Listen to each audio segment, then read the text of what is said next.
Hi, money bossers. Selena, I'm back, but y'all, I look a little different. I got me some adult braces. So, quick story on that. I didn't want adult braces. After I had my daughter, Graylin, about 4.5 years ago, my teeth shifted and I tried Invisalign, but because I have an implant tooth in my mouth, it just wasn't working. So now, adult braces as it is. So I have a little bit of a lisp. Hopefully you can understand me. And it's a beautiful opportunity to stand in my worthiness when I look at my reflection and I don't recognize myself. So jumping into the question, I'm just going to read it for y'all and then I'm going to answer it. So Kristen asks, I'm starting an emotional growth coaching business that works with women who are needing to find healing in their relationship to their bodies and with food. Girl, I love, love, love how you're supporting other women and you're nurturing them to heal their relationship to food. What a beautiful and necessary thing. Hey everyone. Hey Laura, Erin, Elizabeth, Amanda, Narissa. I hope you can understand me with this lisp I got going on here. Anyways, I digress. She's asking, do any of you have practical advice or recommendations on meeting with a financial advisor / accountant? I want to make sure I do things right from the start and put myself in a position where I can reach my goal of owning a home. So Kristen, love your goal. One of the most basic things when we're starting a business is to set up the foundation correctly. So on the accountant side, number one, when we're working with a CPA, and yes, I want us working with a certified accountant here because there's various versions, just like in the financial planner world, there's various different designations, and a CPA is the highest level accountant. That's biased, that's what I am, but we are trained to help people with numbers, especially in taxation. There's different specialties, of course, but I really want you to work with a CPA, and I want you to get a really good tax strategy going right from the start. So if you're just in the infancy of your business, I want you to ask your accountant, one, what type of legal structure you may need. If you're in Canada, should you incorporate? If you're within the US, should you do an S Corp versus an LLC? And start talking to your accountant about goals. And first and foremost, I want you to really ask a few different CPAs and figure out who feels the best, because we really want to nurture and trust our gut on having an amazing relationship with a CPA. That relationship should extend multiple years and be a really trusted, aligned partnership, because tax is an important piece of business. And we want to be able to trust that person and ask them questions. Ideally, we want to meet with our accountant about twice per year. CPAs help us with tax strategy. So you can meet with them initially and say, hey, this is what I'm looking to do. This is my business. This is my goal. What do you recommend? And then ask them really real questions. Like if you don't understand the difference between revenue and profit, ask them those questions. It's a beautiful test to see how invested they are in getting in the trenches with you, finding out specifics on what you need, because really it's an important partnership to be able to ask your accountant questions so you feel empowered to step into that CEO role. Because entrepreneurship is hard. It literally takes all of our wounds that we have as human beings and spotlights them. And there's nothing like money wounds when you're trying to create a business and ensure cash flow and all those things. So when we're building our dream team, and I say this all the time, if you've heard me speak from stage, I say, get a financial dream team. One is a CPA, and that person should be someone that you trust and admire, and you can have at least 2 meetings with to help you build a strategy for tax. And the beginning foundation is, how should I safeguard myself? Do I need a corporation? If I'm, externally S Corp versus LLC, that's an important question. Next, it's like, what should I be doing as a tax strategy from the beginning? Help set me up for success. Ask them if they work with a bookkeeper, and you can ask that bookkeeper, are they leveraging technology? Because you really want to automate your business from the very beginning. There's a lot of ways you can use your smartphone and literally take pictures of your receipt. Something like Receipt Bank, for example, that will automatically connect to QuickBooks Online, which is stored in the cloud, and you can keep it all safe. And when it's stored in the cloud, it can be sent to your CPA so they can see your stuff in real time. So bookkeepers and CPAs are different, but they work seamlessly. And sometimes you can have a beautiful CPA who is one and the same, but you want to ask those questions because often they function separately. So if you want to watch us again and take notes, really absolutely do that. But this is a huge important piece for you setting up this company for success. So ask about technology, ask about systems. Like, do I need receipt bank? Do I have to monitor my mileage? What kind of costs can I use in my home? What's tax deductible? How conservative are you with a governing body, with the IRS or the CRA, depending on which country you're in? What things can I deduct? What things do you recommend that I do in my business to help set me up for success? That is pivotal. You want to be able to have someone answer those questions in a way that honors you. I believe money is energy, and we need to have these supporting people in our life, especially when we're venturing into entrepreneurship, that aligns to our soul and we can ask questions to without feeling silly or stupid or really overwhelmed. This person is a knowledge broker, a specialty in their field, and one of their roles is support you to minimize your tax position every single year.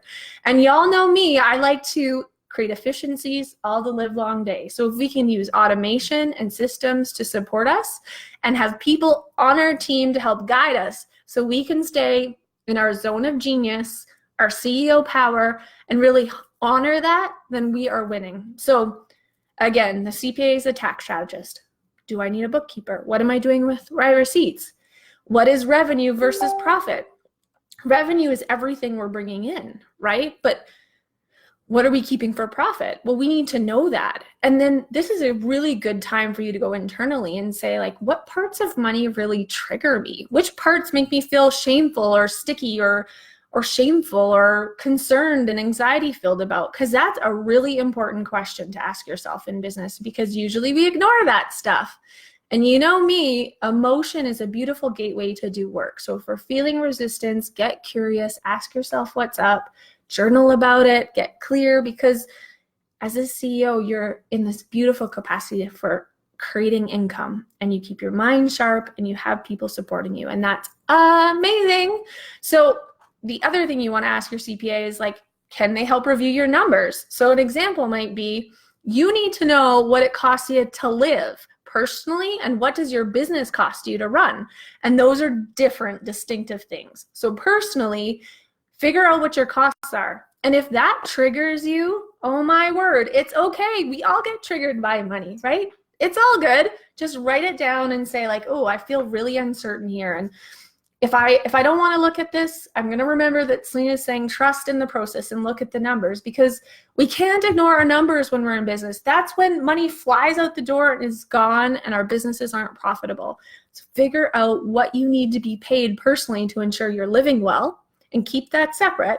And then look at your business costs and say, what do I need here? What things will keep my business functioning? Of course, it's a bit of a test. Entrepreneurship is a series of, like, learning what you need to do. So be gentle with yourself when you're spending and be open to investing in yourself. Entrepreneurship is isolating and lonely. And my goodness, if you have a mentor or someone to help you in a group setting to honor you and motivate you and hold you accountable, you're going to be crushing that game. You know, that's a mistake I made early on. I was like, no, I'm a lone wolf. I got this. You know, I'm a money expert. I can do this by myself. No, we need accountability. When we're having those bad days, and believe me, we have them all the time in entrepreneurship, that roller coaster is real. Like just last week, no joke. I'm like, oh my gosh, what am I doing here? Maybe I should quit my business. You know, that's realistic thoughts. Like, we all have them.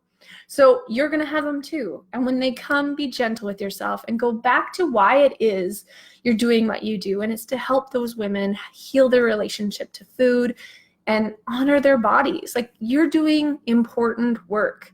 And so the numbers don't have to trigger you out of that. And the more you can honor your own life with money and nourish your own life, the more you can have impact to other humans. It'll be amazing for you. Okay, so consider your numbers and then ask your accountant, how does this look from a tax strategy position?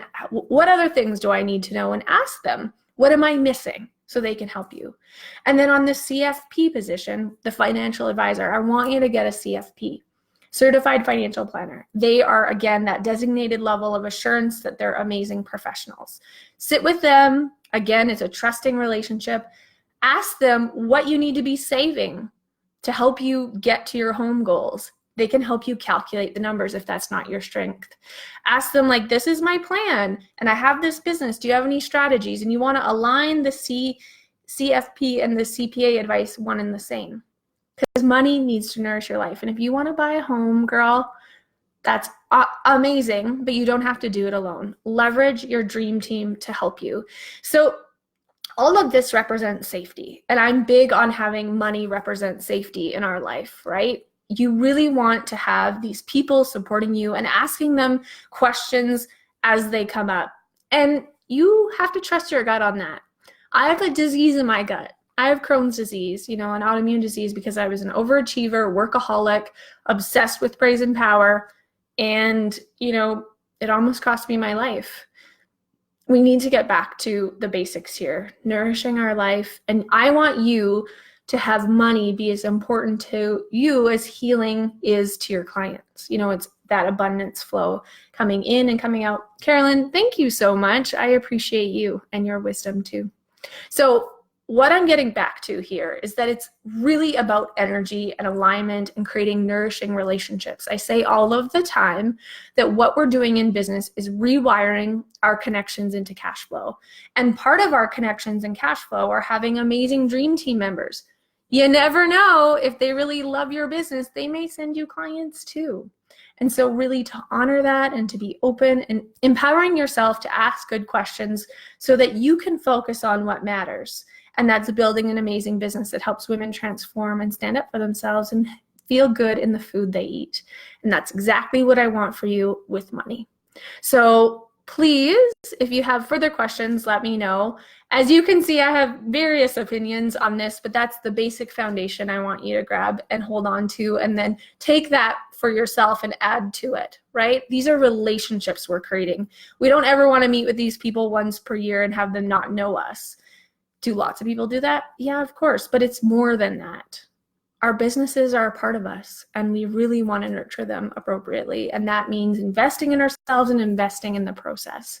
So y'all, take bits of this and apply it into your life. Like, these things can change the game for you. If you don't have Receipt Bank, get it. If you don't have QuickBooks in the cloud, get it. If you still haven't gotten yourself a CPA, get one. Because a lot of the time we think, well, I'll do that later. And it's piling up and it's stress literally on our backs. But if we tackle it and we have a team behind us, it's empowering. And often we can sit in this cycle of like anxiety, it's not getting done, and we have stress about how we're going to save for taxes. All of this is interconnected and interrelated, and we want to minimize our anxiety around money and start using it as this energetic, nourishing source in our life that we call in with gratitude and we send out with gratitude. So have an amazing day. I appreciate you all.